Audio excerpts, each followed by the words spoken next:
ବଡ଼ ଜଙ୍ଗଲରେ ସବୁ ପ୍ରକାର ପକ୍ଷୀ ମିଳିମିଶିକି ରହୁଥାନ୍ତି।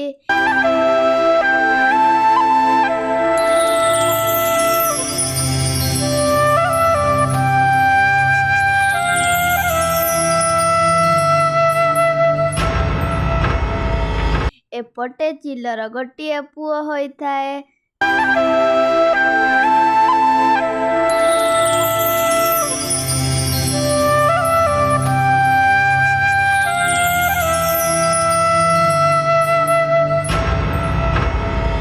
ଚିଲର ପୁଅ ଆସି ଛୋଟ ପକ୍ଷୀମାନଙ୍କ ସହିତ ସାଙ୍ଗ ହୁଏ। ଚିଲ ଛୋଟ ପକ୍ଷୀମାନଙ୍କ ସାଥିରେ ସାଙ୍ଗ ହୋଇଛି ବୋଲି ଛୋଟ ପକ୍ଷୀମାନେ ମଧ୍ୟ ବହୁତ ଖୁସି ହେଉଥିଲେ। ଶୁଭ ଚଢ଼େଇ କୁହେ, ସାଙ୍ଗ ଚିଲ, ତମ ଜାତିର ପକ୍ଷୀମାନେ ଆସି ଆମକୁ ଶିକାର କରୁଛନ୍ତି, କିନ୍ତୁ ତମେ ଛୋଟ ବୋଲି ଆସି ଆମ ସାଥିରେ ସାଙ୍ଗ ହେଉଛ। ତମେ ଯେତେବେଳେ ବଡ଼ ହୋଇଯିବ ତମେ ଆସି ଆମମାନଙ୍କୁ ଶିକାର କରିବ। ମୁଁ ଏହି କଥା ଜାଣିଛି। ଆରେ ସାଙ୍ଗମାନେ, ତମେମାନେ ଇଏ କ'ଣ କହୁଛ? ତମେମାନେ ମୋର ସାଙ୍ଗ, ମୁଁ ତମମାନଙ୍କୁ କେମିତି ମାରିପାରିବି?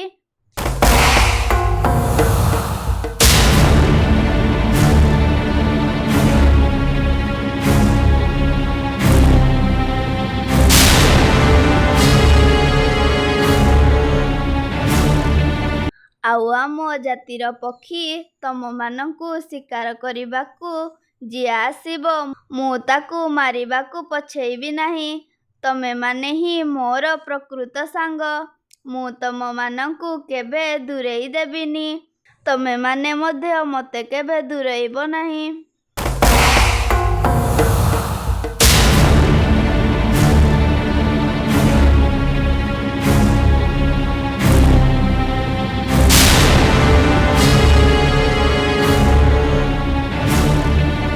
ଆରେ ସାଙ୍ଗ, ତମେ ସତ କହୁଛ? ତମେ ଆମ ସାଥିରେ ସବୁଦିନେ ସାଙ୍ଗ ହେବ, ଆଉ ତମ ପ୍ରଜାତିର କିଏ ଶିକାର କରିବାକୁ ଆମକୁ ଆସିଲେ ତମେ ତାକୁ ମାରିବ। ତାହେଲେ ଆମେମାନେ ତମକୁ କେବେ ଦୂରେଇ ଦେବୁନି। ସବୁ ପକ୍ଷୀମାନେ ବହୁତ ଖୁସି ହୋଇ କଥାବାର୍ତ୍ତା ହୁଅନ୍ତି।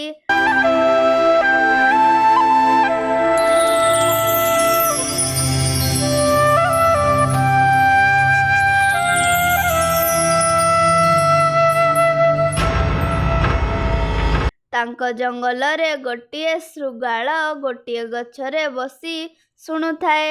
ସେ ବହୁତ ଦୁଷ୍ଟ। ତାଙ୍କ ଜଙ୍ଗଲର ସମସ୍ତେ ତାକୁ ଘୃଣା କରନ୍ତି।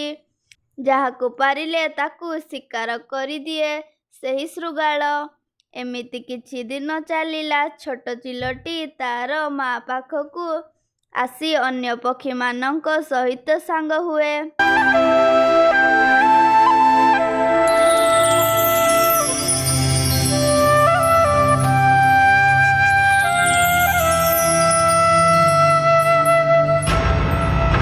ଆଉ ବେଶ୍ ହସ ଖୁସିରେ କଥା ହୁଅନ୍ତି। ଚିଲର ପୁଅ ସେଠି ଥିବାରୁ ଶୃଗାଳ ସେଠାକୁ ଯାଇକି କାହାକୁ ଶିକାର କରି ଯାଇପାରେନି।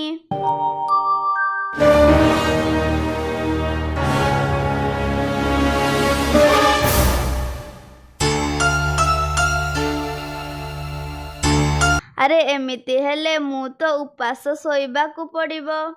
ମୁଁ ଟିକେ ବୁଢ଼ା ହୋଇଗଲିଣି। ମୁଁ ବାହାର ଜଙ୍ଗଲକୁ ଯାଇପାରୁନି। ଏହି ଜଙ୍ଗଲର ପକ୍ଷୀକି ମାରି ଖାଉଥିଲି। ଏହି ଚିଲ ଆସି ସବୁ ବେକାର କରିଦେଲା।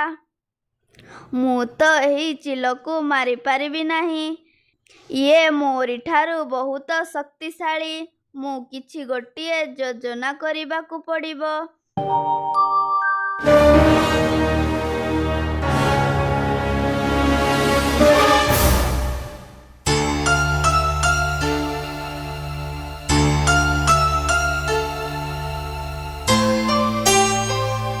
ଏମିତି ଥରେ ଚିଲର ମା ସନ୍ଧ୍ୟାରେ କିଛି ଖାଦ୍ୟ ଖାଇ ଫେରୁଥାଏ। ଶୃଗାଳର ନଜର ତାର ମା ଉପରେ ପଡ଼େ। ଆରେ ଇଏ ତ ଚିଲର ମା ଯାଉଛି।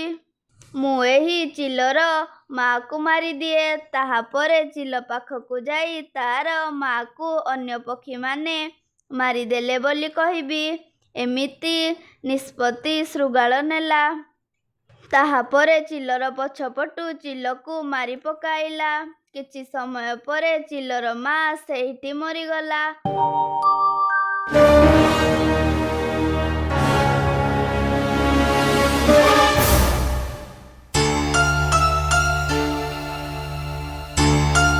ଓହୋ, ଏବେ ମୋର ରାସ୍ତାରୁ ଗୋଟିଏ କଣ୍ଟା ଗଲା। ମୁଁ ଏବେ ତାର ପୁଅ ପାଖକୁ ଯାଉଛି। ଏମିତି କହି ଶୃଗାଳ ଚିଲ ପାଖକୁ ଚାଲିଯାଏ।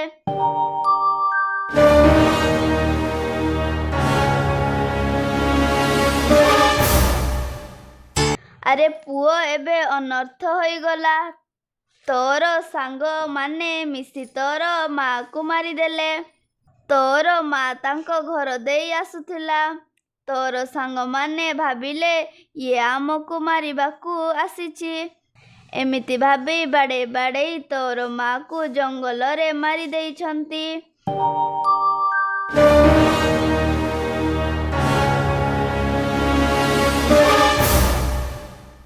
ଚିଲ ତାର ମା ପାଖକୁ ସାଙ୍ଗେ ସାଙ୍ଗେ ଚାଲିଯାଏ। ଏପଟେ ଶୃଗାଳ ଆହୁରି ଚିଲର ମୁଣ୍ଡରେ ଅନେକ କଥା କୁହେ।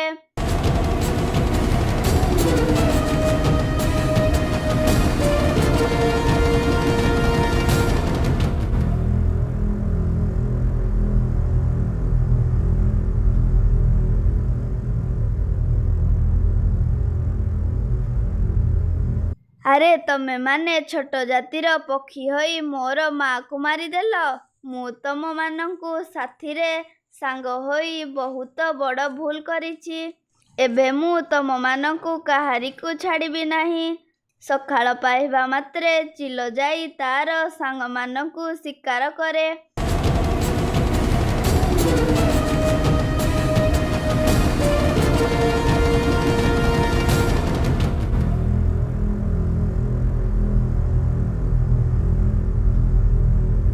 ଆରେ ତମେମାନେ ଆଜିଠୁ ମୋର ସାଙ୍ଗ ନାହିଁ।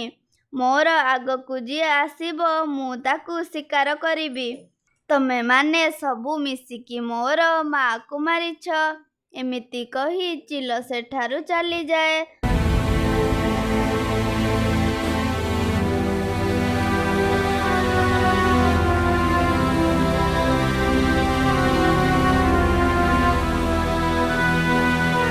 ସବୁ ପକ୍ଷୀମାନେ କହିଲେ, ଆରେ ଆମ ଚିଲ ସାଙ୍ଗର କ'ଣ ହୋଇଛି? ସେ ଆମମାନଙ୍କୁ ମାରି କହୁଛି, ଆଉ ତାର ମାଆକୁ ଆମେ ମାରିଛନ୍ତି ବୋଲି କହୁଛି। ଆରେ ସାଙ୍ଗମାନେ, କାଲି ରାତିରେ ତାର ମାଆକୁ କିଏ ମାରି ଦେଇଛି? ଆଉ ଆମେମାନେ ତାର ମାଆକୁ ମାରିଛନ୍ତି ବୋଲି ଚିଲ ଭାବୁଛି। ସେଠାକୁ ଶୁଆ ଚାଲି ଆସେ। ଆରେ ସାଙ୍ଗମାନେ, ଏବେ ମୁଁ ପେଚା ସାଙ୍ଗରେ ଦେଖା ହେଇକି ଆସିଲି। ସିଏ ମୋତେ କହିଲା ଆମ ସାଙ୍ଗ ଚିଲର ମାଆକୁ ଶୃଗାଳ ମାରିଛି ବୋଲି। ପେଚା କାଲି ରାତିରେ ସେହି ଗଛ ପାଖରେ ଥିଲା। ଶୃଗାଳ ପଛପଟୁ ଆସି ଚିଲର ମାଆକୁ ମାରିଛି। ଆରେ ସାଙ୍ଗମାନେ, ଆଉ ଲେଟ୍ କଲ କ'ଣ ପାଇଁ? ଆମ ସାଙ୍ଗ ଚିଲ ଆଉ କାହାକୁ ମାରିବା ଆଗରୁ ଚାଲ ଆମେ ଚିଲକୁ ଏହି କଥା କହିବା। ସବୁ ପକ୍ଷୀ ଯାଇ ଚିଲକୁ ସବୁ କଥା କୁହନ୍ତି।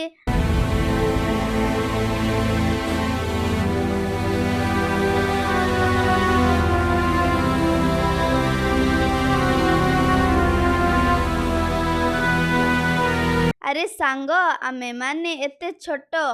ଆମେମାନେ ତମ ପରିକା ଶିକାରୀ ମାନଙ୍କୁ କ'ଣ ମାରିପାରିବୁ? ସେହି ଶୃଗାଳ ମାରିଛି। ଚିଲ ସାଙ୍ଗେ ସାଙ୍ଗେ ଯାଇ ସେହି ଶୃଗାଳକୁ ମାରିଦିଏ।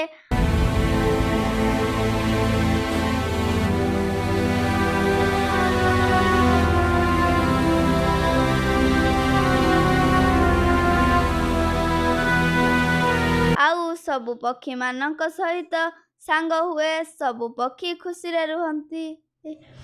ଏହିପରି ନୂଆ ନୂଆ ଭିଡ଼ିଓ ଦେଖିବା ପାଇଁ ଆମ ଓଡ଼ିଆ କାର୍ଟୁନ ବାର୍ଡ଼ ଚ୍ୟାନେଲକୁ ଲାଇକ୍, ସବସ୍କ୍ରାଇବ୍ ଆଣ୍ଡ ସେୟାର କରନ୍ତୁ ଓ ନୂଆ ନୂଆ ଭିଡ଼ିଓ ଦେଖୁଥାନ୍ତୁ।